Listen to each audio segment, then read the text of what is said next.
Hey guys, welcome back to the Prosta English podcast. This is the first episode of 2026. I can't believe I've been hosting this podcast for 2.5 years, and so far I've released 60 episodes. Thank you so much, guys, for staying with me all this time. I promise that this year you will hear plenty of inspiring, interesting, useful, and engaging episodes. On New Year's Eve, when we were ringing in 2026 with my brother, his girlfriend, and our friends in Gdansk, I got seriously sick. I realized something was wrong when everyone started exchanging gifts, and four people, including me, got fragrance as a present. And we all started testing our perfumes, but I couldn't smell any of them. The next day, I got a fever of 39 degrees, and for the next 7 days in a row, I stayed in bed with this awful fever. Before the new year, I had a plan to travel to Belarus on the 3rd of January. I had no classes until the 20th of January because all my courses had finished and I wanted to have a proper rest, like to spend time with my family, go skiing and ice skating, meet with my students in Minsk, and so on. But instead, I was stuck in bed, terribly sick, coughing badly with a runny nose, and completely drained. I had no energy to do anything, even to watch series or movies. I was just staying in bed, sleeping, and sometimes crying. You might think, what is the problem? You are just sick. It's not a big deal. But for me, it was such a rough time, and I will explain why. I'm a very active person. For me, the best kind of rest is meeting people, trying something new, visiting places, and so on. So staying in bed felt like a punishment. Secondly, on the 19th of January, winter courses for all levels were about to start. At the beginning of January, I had only a few people registered. And in January, I was supposed to sell the courses on social media and create an engaging marketing campaign that would attract students. But I couldn't do anything. I was completely exhausted and weak. I remember crying and saying to Paul, no one will join my courses and I will die from hunger. I will have no money, no students, and no food to eat. Now it sounds funny to me, but at that moment it was a huge tragedy. I love working, I love my product, but if I do not tell anyone about it, no one will come. During the time when I was sick, I made a huge mistake. I started endlessly scrolling, doom scrolling Instagram. And once again, it was the beginning of January, so no one was working. People were actively posting on social media how they were having a great time with their families and friends, how they were being active and achieving the goals they had set on New Year's night. To be honest, at that moment, I felt miserable. I felt that everyone around me was living life to the fullest, and I was just wasting my time and missing out on life. In other words, I was experiencing something called the fear of missing out. I had heard this term before because I had covered this topic during English classes with my students, but in reality, I had never expected to experience this feeling myself. Let me explain more precisely what it means. Fear of missing out, or FOMO, is the worry that you are missing something important or exciting. It's the uneasy feeling that other people are having fun, succeeding, or experiencing something good while you are not. I believe that the fear of missing out is just as annoying as the feeling of jealousy. It makes you compare your life to others and doubt your own choices. It takes away your peace and makes you want things just because other people have them. In my life, I hardly ever experience jealousy. In most cases, I feel motivated and inspired by other people and their results. If someone has something and I understand that I would also like to have something similar, I simply keep it in my mind and start working toward that goal. I'm even more thankful to those people for showing me what is possible rather than envying them or being annoyed by their success. But this time, when I faced FOMO, I realized what people who often experience jealousy might feel. And this feeling is very destructive. It doesn't motivate or inspire you, it distracts and drains you. And instead of pushing you forward, it makes you anxious, impatient, and dissatisfied with the present moment. As you can see, based on my own experience, I've chosen the topic of this podcast. So now I'd like to focus more on what causes FOMO and what tips can help you cope with this feeling. So let's get started. It's obvious why people experience FOMO much more often nowadays than in the past. When our grandparents or parents were young, they could only see in real life what their neighbors or acquaintances bought, for example. But at the same time, there wasn't much choice in stores. And even if you had more money than the average person, you could hardly buy something extraordinary or travel abroad. But nowadays, the world is completely different. People who have a lot of money can live absolutely fascinating lives. They can travel to exotic islands, ride yachts, attend exclusive events, buy stylish luxury brand clothes, and so on. And what do many of them do? Yeah, they post it online on social media. The problem is that there are many people who can't afford even a small part of this luxurious lifestyle. Life for the average person is very expensive nowadays, and many people can barely make ends meet. They only cover basic needs like food, rent, a car, education for their children, clothes, and etc. And there is little or no money left.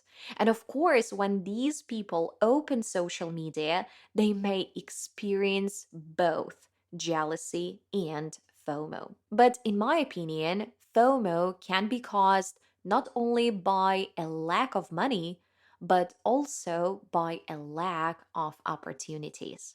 Someone might want to travel but doesn't have a visa, or has only a few days of vacation and has to spend them, for example, taking care of retired parents. Someone else may want to change careers or start a business, but can't take the risk because they need a stable income to support their family. A mother of a newborn might experience FOMO or jealousy when she sees perfect pictures of women with perfect bodies.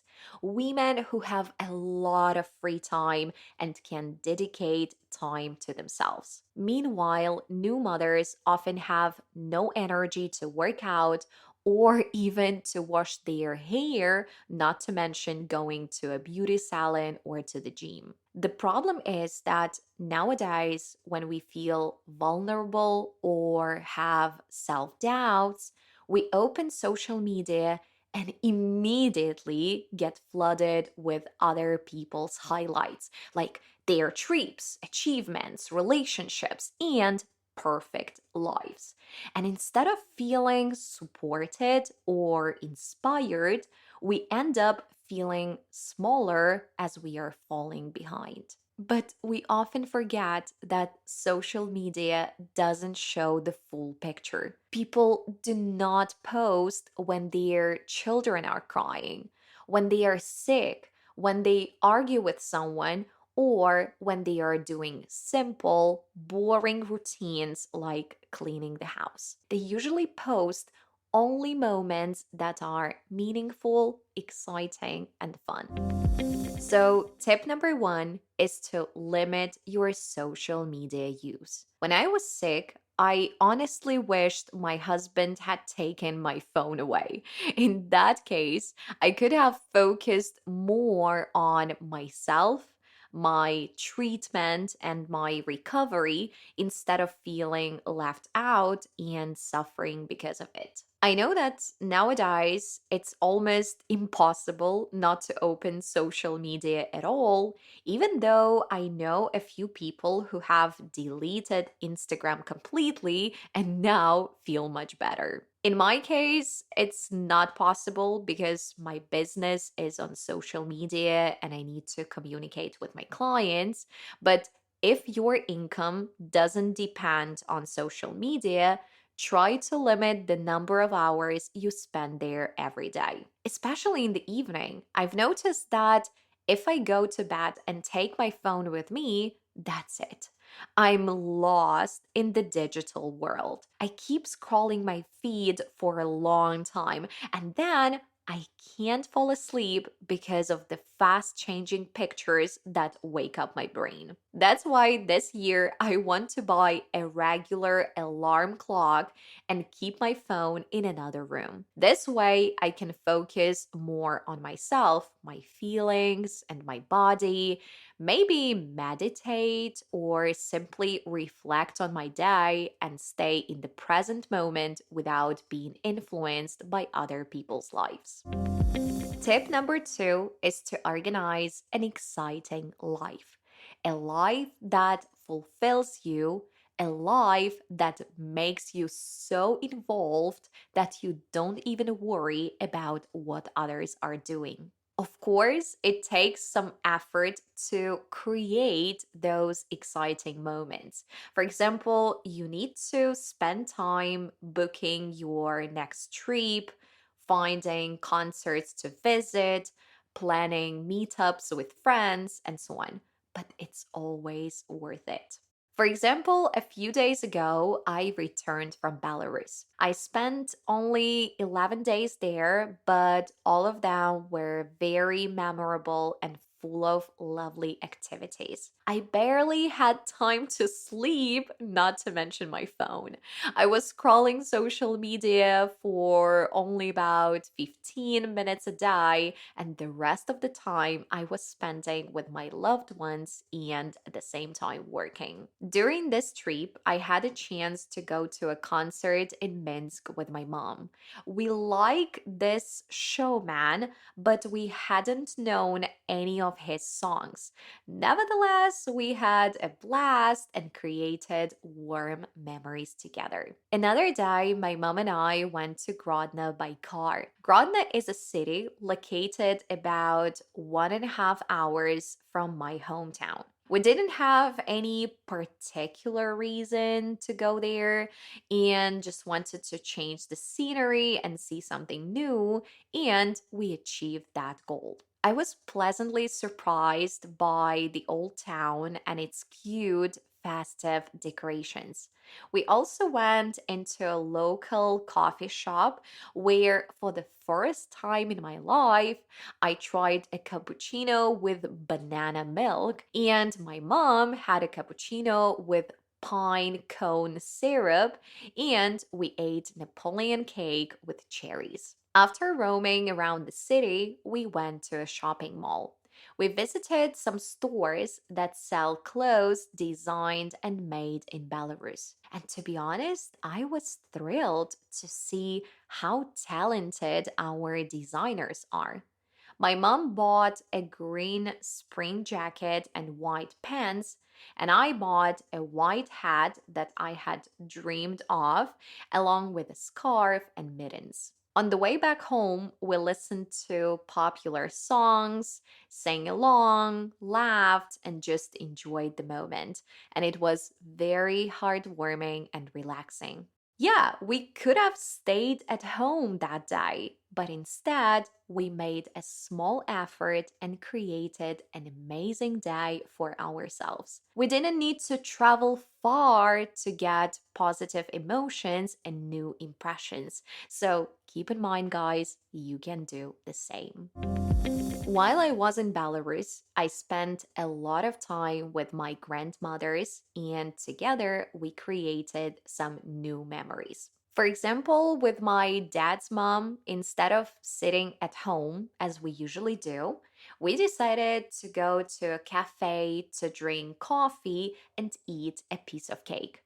It was so sweet to sit with my grandma in a coffee shop like with a friend and just chit chat about life. With my mom's mom, we also had a very special activity. This winter, my cousin Angelina, who now lives in England, sent our grandma a notebook called Grandma, Tell Me About Yourself. And this notebook contains more than 113 questions about my grandma's childhood, her relationship with our granddad, her dreams, life experiences, and so on. We spent a couple of days filling out this notebook together. I asked her the questions, she answered them, and I tried to write her words down as quickly as possible. To be honest, my mom's mom and I are very close. She's like my second mom. All her life, she has taken care of me, cooked for me, and taught me kindness, love, and care through her own example. We spent endless hours talking about her life and experiences, and I thought I already knew a lot. But when we started filling out this notebook, I realized there were questions I had never asked before. And I heard some stories for the first time. For my grandma, it was a great chance to remember her youth.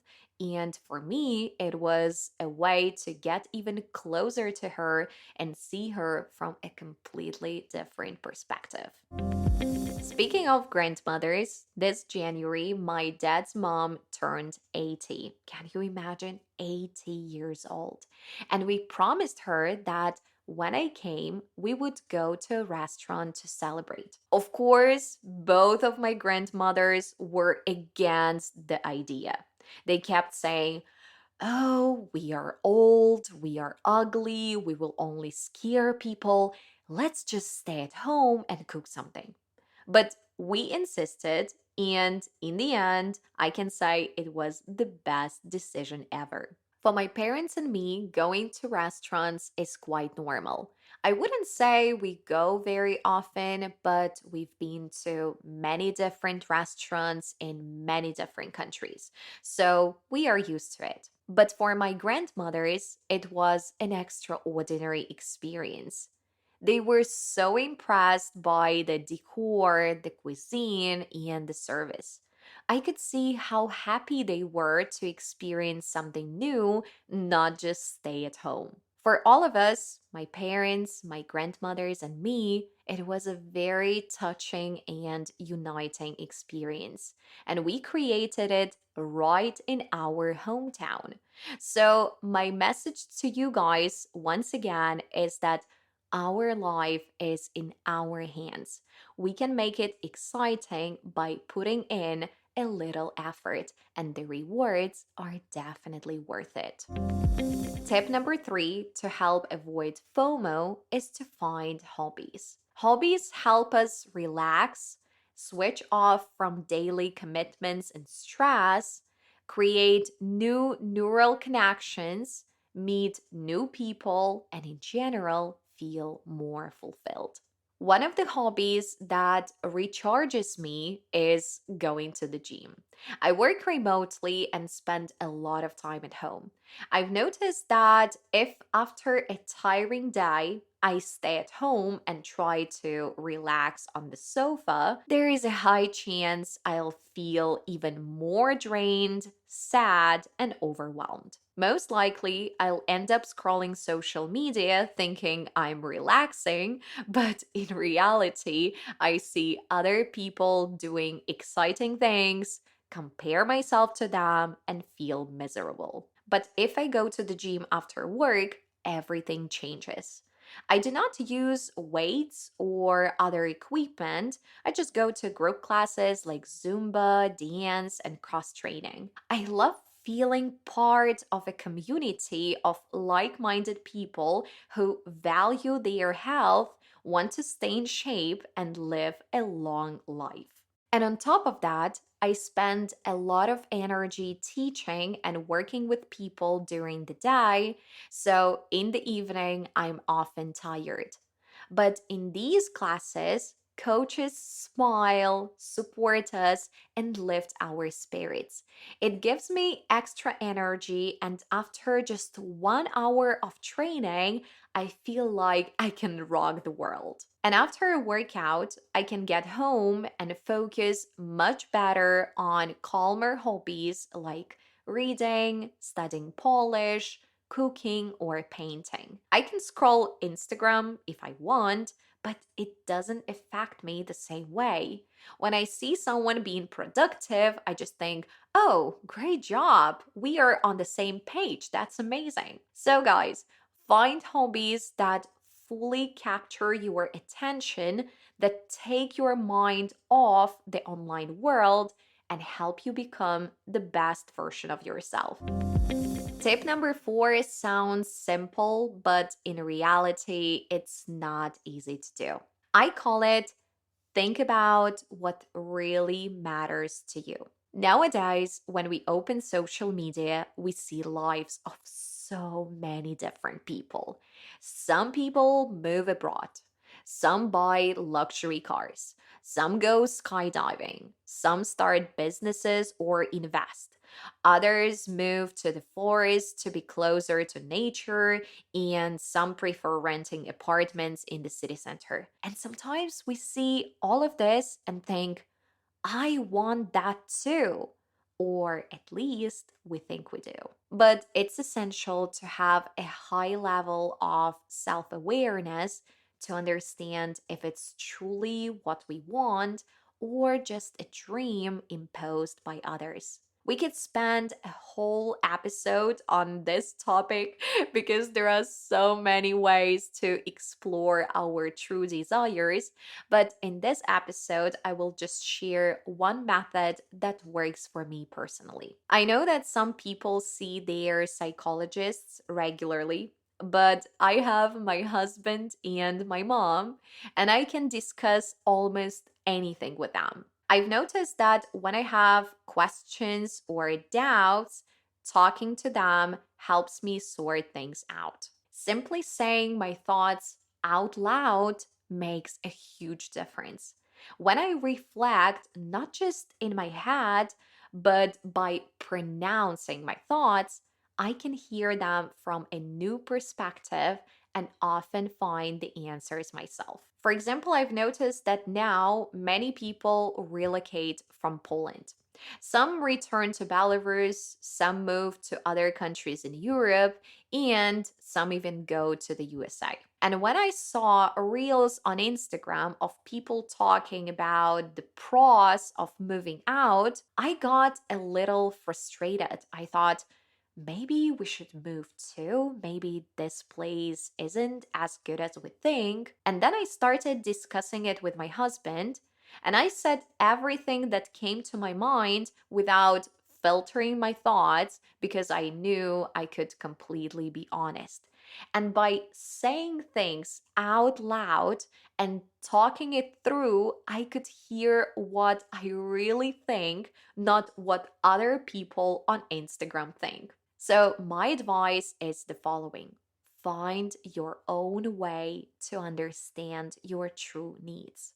Some people meditate, some go to specialists, some reflect in journals, and some go hiking in the mountains without the internet for a few days. Find a method that helps you sort your feelings and separate them from the influence of others.